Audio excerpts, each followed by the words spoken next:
சரவண ஜோதியே நமோ நம. வாழ்க வையகம், வாழ்க வளமுடன். அனைத்து தமிழ் நெஞ்சங்களுக்கும் கனிவான வணக்கங்கள். நிகழும் மங்களகரமான விசுவாசு ஆண்டு பங்குனி மாதம் 18ஆம் நாள் புதன்கிழமை அன்று சதுர்தசி திதியில் உத்திரம் நட்சத்திரத்தில் விருத்தி நாமயோகத்தில் வணிசை கரணத்தில் அமிர்தயோகம் கூடிய நன்னாளில் இந்த மகத்தான ஏப்ரல் மாதம் பிறக்கிறது. 2026ஆம் ஆண்டின் 4வது மாதமான ஏப்ரல் மாதம் மிகவும் முக்கியத்துவம் வாய்ந்த மாதமாகும். இந்த மாதம் பல கிரக பெயர்ச்சிகள், சேர்க்கைகள், நட்சத்திர மாற்றங்கள் நிகழ இருக்கிறது. ஏப்ரல் மாதத்தின் முதல் வாரத்தில் செவ்வாய் பகவான் மீனராசிக்கு பெயர்ச்சியாகிறார். சூரியன், செவ்வாய் மற்றும் சனி ஆகிய கிரகங்கள் இணைந்து மங்களாதித்ய யோகம், திரிகிரக யோகம் உள்ளிட்ட யோகங்கள் உருவாக இருக்கிறது. அதே போல சுக்கிர பகவான் ஏப்ரல் மாத தொடக்கத்தில் மேசராசியில் பெயர்ச்சியடைகிறார். மாத இறுதியில் ரிஷபராசிக்குள் பிரவேசமாகிறார். புதன் பகவான் ஏப்ரல் 11ஆம் தேதி மீனராசிக்குள் நுழைந்து சதுர்கிரக யோகத்தை உருவாக்குகிறார். ஏப்ரல் 14ஆம் தேதி சூரிய பகவான் மேசராசிக்கு பெயர்ச்சியடைந்து சுக்கிரனுடன் இணைந்து சுக்கிராதித்ய யோகத்தை உருவாக்குகிறார். ஏப்ரல் 17ஆம் தேதி சனி பகவான் உத்திரட்டாதி நட்சத்திரத்தின் 3ஆம் பாதத்தில் பிரவேசிக்கிறார். ஏப்ரல் 30ஆம் தேதி புதன் பகவான் மேசராசிக்குள் நுழைய இருக்கிறார். இந்த கிரகங்களின் அமைப்பினால் உங்கள் வாழ்வில் ஏற்படக்கூடிய சுப மற்றும் அசுப பலன்கள் என்ன என்பதனையும், அசுப பலன்கள் ஏற்படுமாயின் ராசிக்காரர்கள் செல்ல வேண்டிய கோவில் மற்றும் செய்ய வேண்டிய பரிகாரம் என்ன என்பதனை பற்றியும் விரிவாக காண்போம். பிறக்கப் போகும் இம்மாதத்தில் உங்கள் வாழ்வில் வளமும் நலமும் செல்வ செழிப்பும் பெற்று வாழ்வின் உயரிய நிலையை அடைய எல்லாம் வல்ல எம்பெருமானை வேண்டி விரும்பி கேட்டுக்கொள்கிறேன். கன்னிராசி அன்பர்களே, இந்த மாதம் மகிழ்ச்சியும் பல வகைகளிலும் வளர்ச்சியும் தரும். வெளி வட்டாரத்தில் செல்வாக்கு அதிகரிக்கும். புதிய முயற்சிகள் அனைத்துமே மிக எளிதாக வெற்றியடையும். எதிர்பார்த்த பணவரவு கிடைப்பதுடன் எதிர்பாராத அதிர்ஷ்ட வாய்ப்புகளும் ஏற்படக்கூடும். அரசாங்க வகையில் எதிர்பார்த்த காரியம் அனுகூலமாக முடியும். குடும்பத்திற்கு தேவையான பொருட்களை வாங்கி மகிழ்வீர்கள். கணவன் மனைவிக்கு இடையே அந்யோன்யம் அதிகரிக்கும். சிலருக்கு குழந்தை பாக்கியம் கிடைப்பதற்கான வாய்ப்புகள் உள்ளன.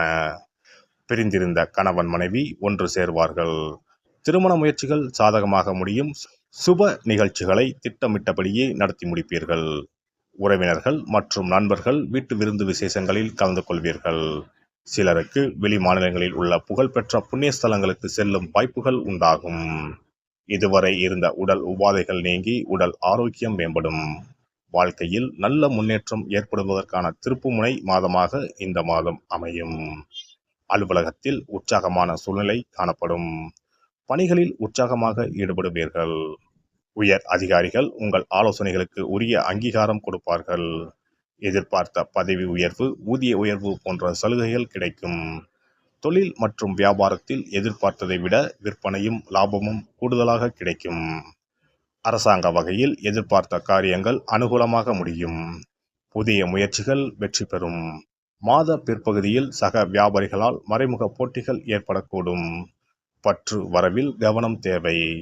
குடும்பத்தை நிர்வகிக்கும் பெண்களுக்கு மகிழ்ச்சி தரும் மாதமாக இது அமையும். புதிய ஆடை ஆபரணங்கள் வாங்கி மகிழ்வீர்கள். விருந்து விசேஷங்களில் கலந்து கொள்ளும் வாய்ப்புகள் உண்டாகும். அலுவலகம் செல்லும் பெண்களுக்கு பல வகைகளிலும் அனுகூலமான மாதமாக இது அமையும். செவ்வாய் கிழமைகளில் முருகப்பெருமானுக்கு செவ்வரளி மலர்களால் அர்ச்சனை செய்து வழிபட மகிழ்ச்சி பெருகும். சிறப்பு தொகுப்பு. கண் திருஷ்டிகள் அகன்று தடைப்பட்டு கொண்டிருக்கும் காரியங்கள் நிறைவேற செய்ய வேண்டிய பரிகாரம் என்ன என்பதனை பற்றி காண்போம். வாழ்க்கையில் நல்ல நிலையில் இருந்தவர்கள் கூட திடீரென்று பொருளாதாரம் இழந்து மன கஷ்டங்களுடன் வாழும் நிலை ஏற்படும். இந்த நிலை எதனால் ஏற்பட்டது என்று ஆராய்ந்து பார்த்தால் பெரும்பாலும் அவர்களின் மீதான கண் திருஷ்டிதான் காரணமாக இருக்கும். கல்லடி பட்டாலும் கண்ணடி படக்கூடாது என்று சொல்வார்கள் அல்லவா, அது உண்மைதான். இது போன்ற பிறரின் பொறாமை கொண்ட கண் திருஷ்டியினால் பலரின் வாழ்க்கை சிரமத்திற்கு ஆளாக நேரிடும். இது போன்ற கண் திருஷ்டிகளிலிருந்து எப்படி தப்பிப்பது? இருக்கவே இருக்கிறது எளிதாக கிடைக்கும் ஊமத்தஞ்செடி. தெய்வ சக்தி நிறைந்த செடியாக கருதப்படும் ஊமத்தஞ்செடியின் காய், பூ, இலைகள் என அனைத்தும் தீய சக்திகள் விரட்ட பரிகாரத்துக்கு பயன்படுகிறது. பொதுவாக ஊமத்தம் காய்க்கு கெடுதலை அகற்றக்கூடிய சக்தி உண்டு. நம் வீட்டில் உள்ள எதிர்மறை சக்தியை அகற்றுவதற்கு ஊமத்தங்காய் தீபம் சிறந்த பரிகாரமாகிறது. தெய்வீக மகத்துவம் நிறைந்த ஊமத்தங்காய் மற்றும் பூவையும் எடுத்துக்கொள்ளுங்கள்.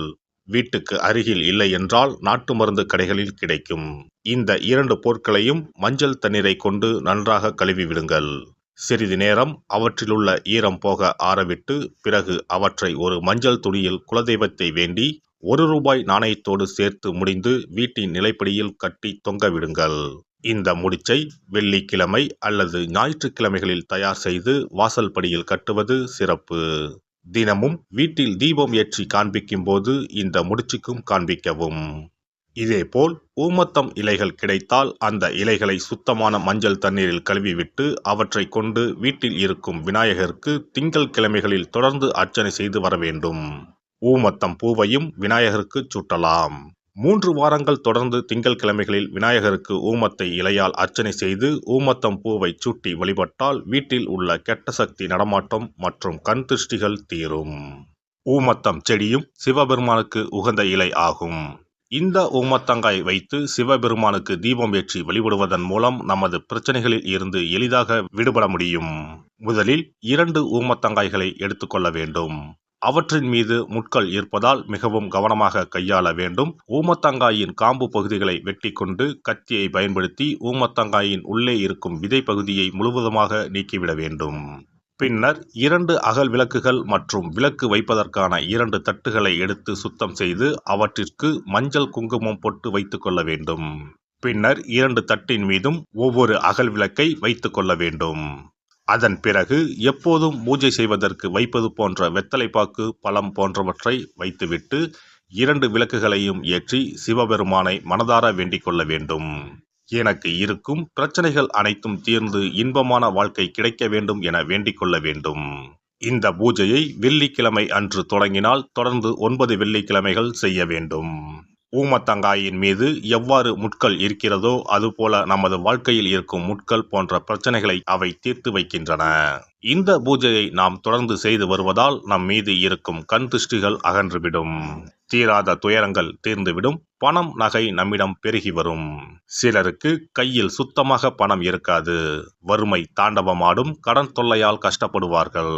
பண பிரச்சனையில் சிக்கி கொண்டிருப்பவர்கள் இந்த தீபத்தை ஏற்றினால் 3 வாரங்களில் நல்ல பலனை பெற முடியும். தொழிலில் நல்ல முன்னேற்றம் இருக்கும். கடன் பிரச்சனைகள் தீரும். உறவினர்களிடையே பகைமை இருந்தால் அவையும் மறைந்துவிடும். நோய்வாய் உள்ளவர்கள் இந்த தீபத்தை ஏற்றுவதன் மூலம் நல்ல பலனை பெற முடியும். பொதுவாகவே எந்த பரிகாரம் என்றாலும் அதை முழு நம்பிக்கையுடன் செய்தால் மட்டுமே முழு பலன் கிடைக்கும் என்பதை நினைவில் கொள்ளுங்கள். எல்லாம் வல்ல இறையருளால் நீங்களும் உங்கள் அன்பு குடும்பமும் உடல் நலம், நீலாயுள், நிறை செல்வம், உயர் புகழ், மெய்ஞானம் ஓங்கி வாழ்க வளமுடன். இந்த வீடியோ பதிவு உங்களுக்கு பிடித்திருந்தால் லைக் பண்ணுங்க, கமெண்ட் பண்ணுங்க, ஷேர் பண்ணுங்க. மறக்காம சப்ஸ்கிரைப் பண்ணுங்க. பக்கத்துல இருக்கிற பெல் பட்டனை கிளிக் பண்ணுங்க. நன்றி, வணக்கம். ஓம் நமச்சிவாய. சிவாய